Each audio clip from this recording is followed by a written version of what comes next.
This video is brought to you by my new album entitled Dougal's Treats. It's full of hummable melodies, bluesy riffs and the occasional bit of virtuoso flashy stuff as well. If you enjoy bluesy rock guitar with memorable tunes and solos that wail like a banshee, then check out the links in the description. The premium version includes all of the tabs for each tune, videos and jam tracks as well. Thanks for listening. Now on with the show. Hello chaps, welcome once again to John Robson Guitar Tuition. As always, I do hope you're well. It's Monday today, so we're doing a lead guitar lesson, and what I want to talk about today is, it follows on from a similar lesson I did a few weeks back on when we were talking about timing and kind of spacing your notes from one side of the bar line to the other. It's basically drilling down into that a little bit more in detail today, and hopefully what it'll help you avoid is playing solos that sound a bit like this.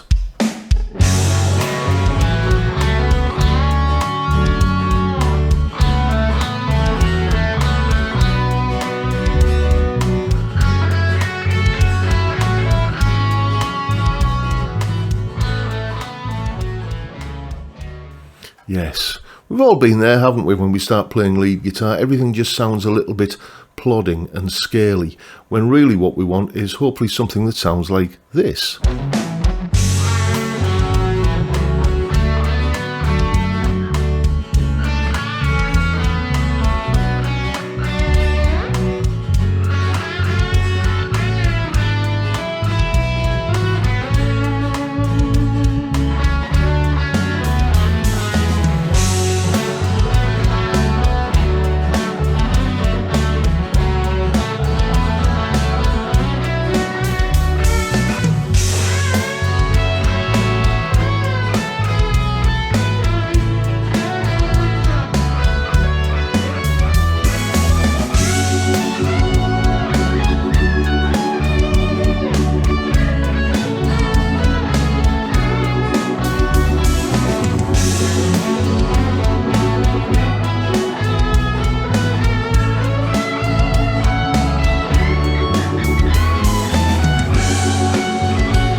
So what was I doing on that second example, apart from maybe kind of throwing a few more notes into the mix?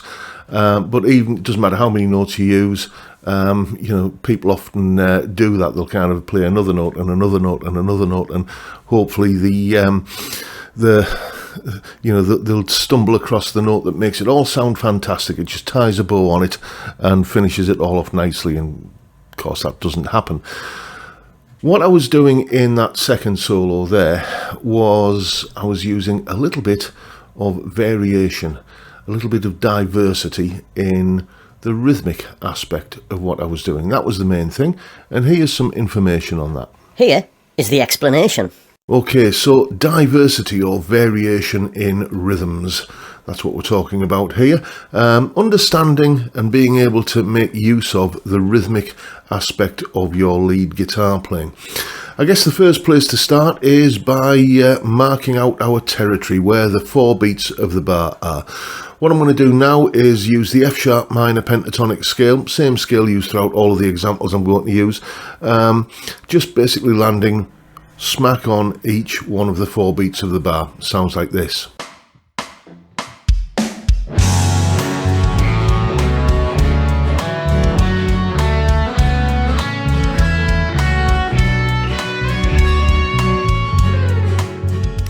So hopefully, if you attempt that, it shouldn't feel too difficult.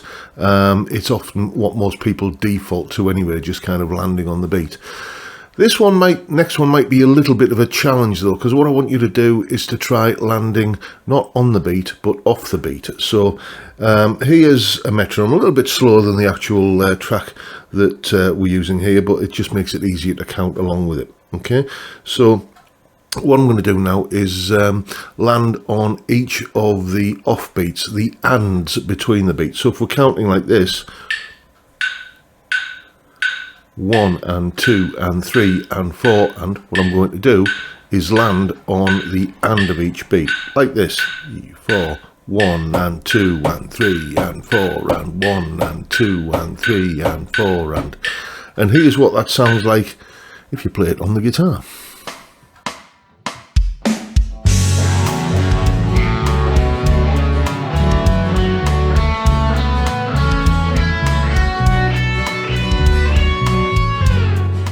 Okay, the next one is one that I use a hell of a lot in my soloing because I just think it sounds so effective.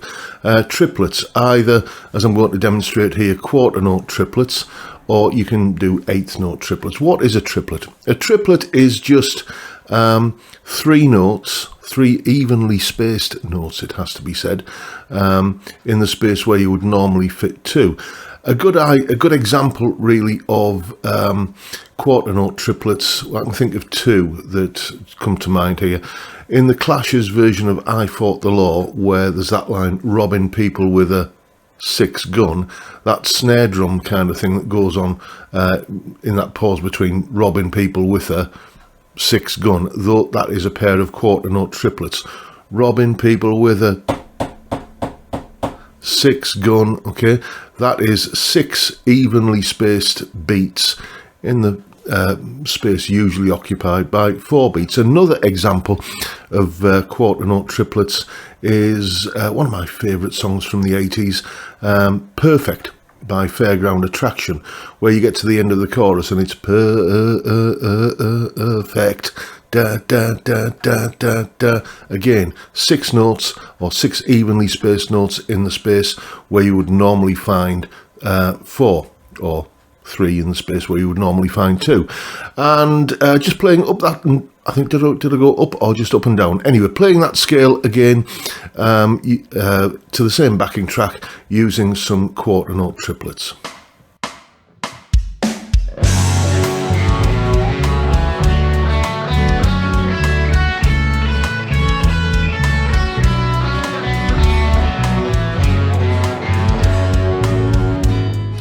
And if you're in any doubt, let's do that with a metronome. So, da, da, da, da, da, da, like that. That is what you're hoping for. There are lots of different ways that you can methodically count that, but I must admit I just learned it by listening to famous examples like the ones I've mentioned of that.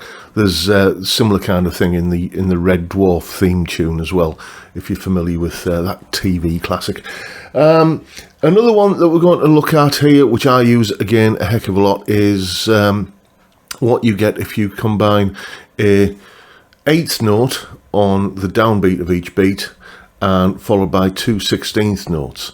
Now, if that has just lost you entirely, don't worry, because the way that you can essentially visualize this, or do you visualize something that you're hearing, but you know what I mean, is just to say the word fry, or the phrase fry sausage on each beat, like this.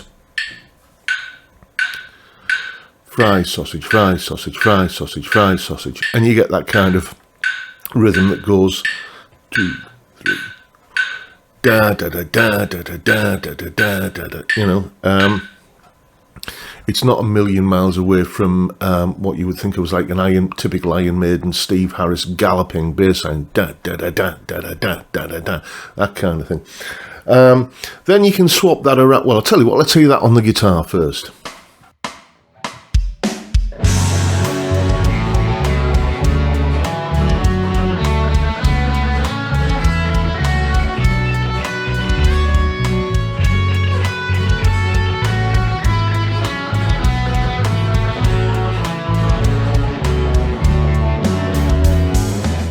Then you can swap that round so you get the 2 16th notes, the 2 short beats and the 1 long beat on each beat. So that would go like this.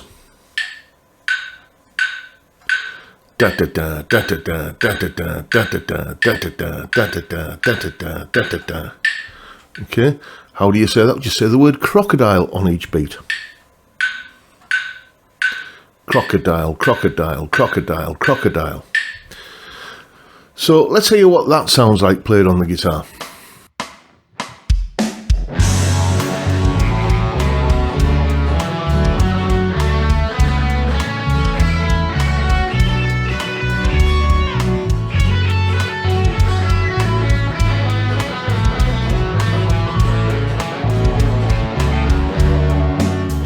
So these different rhythmic things really do make a difference, playing off the beat, a little bit of syncopation.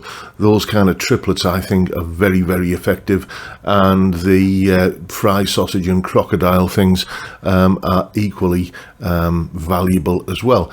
And if you can just if you just practice these so that, you know, it's not something you have to think about, it's just a muscle memory thing that you can think, well, okay, I'm hearing a lick in my head that goes da da da da da da da da, then you know that that's basically the fry sausage thing, you know, whatever.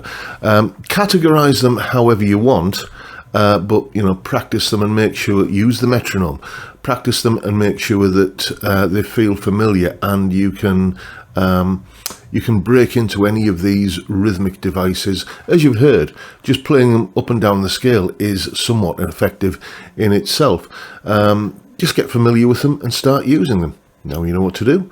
Go away and have some fun with it. And as always, you'll find a full tab for the better of the 2 solos, frankly. The second one, hopefully you think that's the better of the 2. You'll find a full tab for that in both Guitar Pro and PDF formats, along with a clip of me playing it, that explanation you've just seen there, and the jam track to play along with yourself. That is all up on my Patreon page. There's the address. Link is in the description. As I'm sure you know by now, it's $3 or about £3 a month to get access to all of these additional goodies and resources and bits and pieces that go along with these YouTube videos. And of course, a massive, massive thank you to everyone who supports me in that or any of the other ways, all of which are downstairs in the description. But that is it for today, folks. Hope you enjoyed the video, found it useful, informative, and perhaps a little bit entertaining as well. And if that's the case, please hit the subscribe button and the notification bell if you haven't already done so. And why not drop me a like as well while you're at it. Don't forget the live stream every Friday, 5 PM UK time. Beer and chat on a Friday. That's all it is. Great way to kick off the weekend though, and I'd love to see you there if you can make it. But for now, I'll bid you all a good day and say thank you so much for watching. Thank you for your time. Look after yourselves, folks. Stay well, stay safe, and above all, stay sane. Bye for now.